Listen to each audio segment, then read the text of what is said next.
biggest mistake that I have noticed, when they are supposed to introduce themselves, they start it by saying myself. You don't have to start it like my hobbies are number 1, 2, 3. You show them who you are. You have to show them what they want you to be. Mentioning your strengths, that should be much higher than your weakness. It doesn't, you cannot say that I don't have any weakness and I am perfect. Nobody is perfect. You have to. Strengths would hide your weakness. Let's see how it would look when I introduce myself in an informal manner. Everyone, I am Tanya. Welcome to my channel, or welcome back to my channel.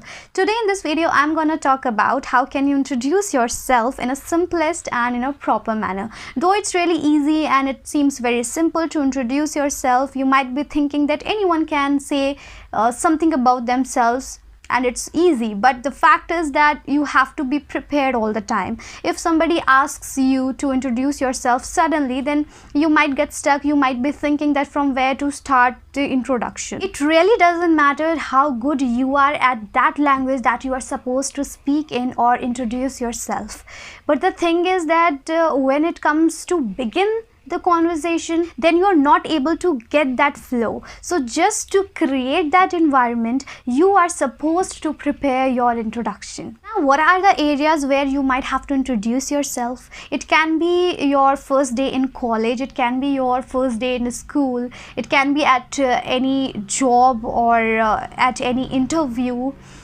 Sometimes when we just begin any conversation in the English classes as well, when you begin your conversation, then you have to introduce yourself. It's a different matter that when I am in the class, like you might have seen, I have posted 2 or 3 videos of my class recordings. So there I don't introduce myself much. I just say my name and the place where I live in. The reason that these are the regular classes and we are not supposed to introduce ourselves too much, because we have to let them speak. But when you meet somebody at the first time, it can be the simple meetings or the official meetings, or where your introduction matters a lot. There you have got to be prepared with your introduction. I'm not asking you to give a longer speech there, but it should be simple and sweet, but in a structured manner.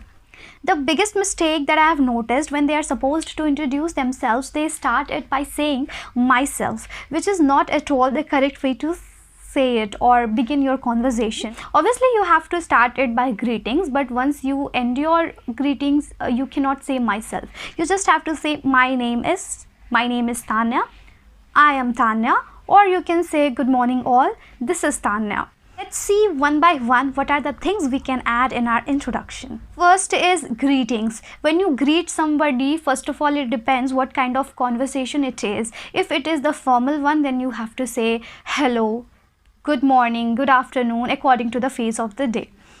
Yeah, this can be okay. And if you are in the informal conversation, then you can say simply hey, hi, what's up. So yeah, it looks cool. Now you have to say your name. This thing I have already mentioned in the video, that you can simply say my name is, I'm this, or this is, then the name. Now you should mention your location. You can say I'm from, then the place, like I'm from Ranchi, I come from Ranchi. You can add your location accordingly.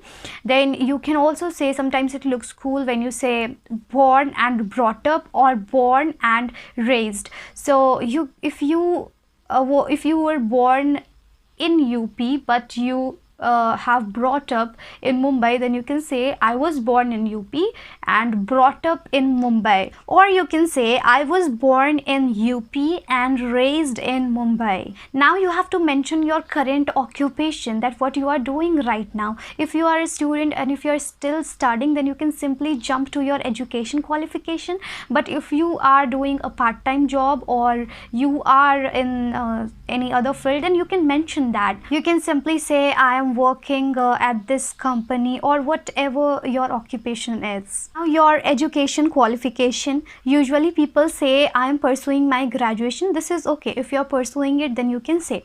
Or if you are about to graduate, then also you can say that I am about to graduate this year. Or you can say I am a mathematics graduate, I am a biology graduate. Then you can say that I have the bachelor's degree in this subject. Then experience really matters when you are at the interview, because they really want the experienced people. So you can simply say I have 3 years or 4 years of experience in this field, or you can simply say I have 5 years of teaching experience. So yeah, it works. Or one more thing, you don't have to be true to your words all the time. If you know that you are capable enough to do that, then just tell them what they want to hear. In an interview, it's really important to tell them or to understand what they actually want to hear from you. You don't have to show them who you are. You have to show them what they want you to be, or how they want you to be. Sometimes they ask you about your family also, so you can simply say I am from a family of 4, I am from a family of 6. Or sometimes people say about joint family and nuclear family, so this will also do. Or you can simply say that we are a family of 4 or 5 according to the number. Then about your siblings, and if you are the only child, then you can say I am an only child. Or you can say I am one of my 3 siblings, I am one of my 4 siblings.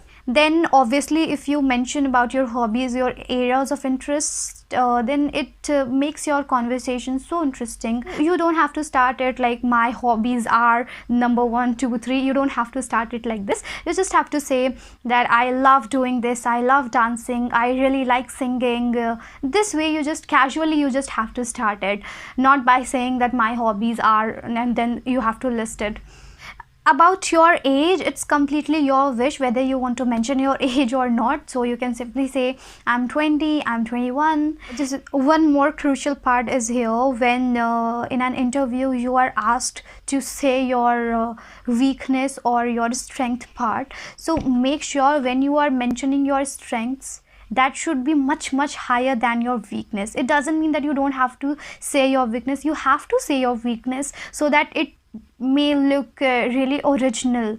You cannot say that I don't have any weakness and I am perfect. Nobody is perfect. You have to mention your weakness, but make sure that your strengths would hide your weakness. For instance, I would say if you're mentioning your weakness as that I am really dedicated, I am focused, I have never giving up attitude, then you can simply say but I'm really emotional and this is my weakness. So obviously the things that you have said as your strengths, these are really strong and emotional. It's just a common human tendency and everybody gets emotional. Then at last you have to say something interesting about you, something different about you that shows that you are unique than anybody. Let's see how it would look when I introduce myself in an informal manner. Hey, this is Tanya. I'm from Ranchi. I've been working as an English trainer for 2 years. I'm about to graduate in mathematics this year. Well, I really like singing and dancing. Whenever I'm free, I sing and I feel really relaxed. So what about you? How are you doing? So this is how you can proceed your conversation. This is completely informal. You can modify the structure according to your interest and your knowledge. This is it for the video. If you have any suggestions for me, if you wanna ask me something, then you can simply comment me below. We'll meet soon in the next video. Till then, bye bye.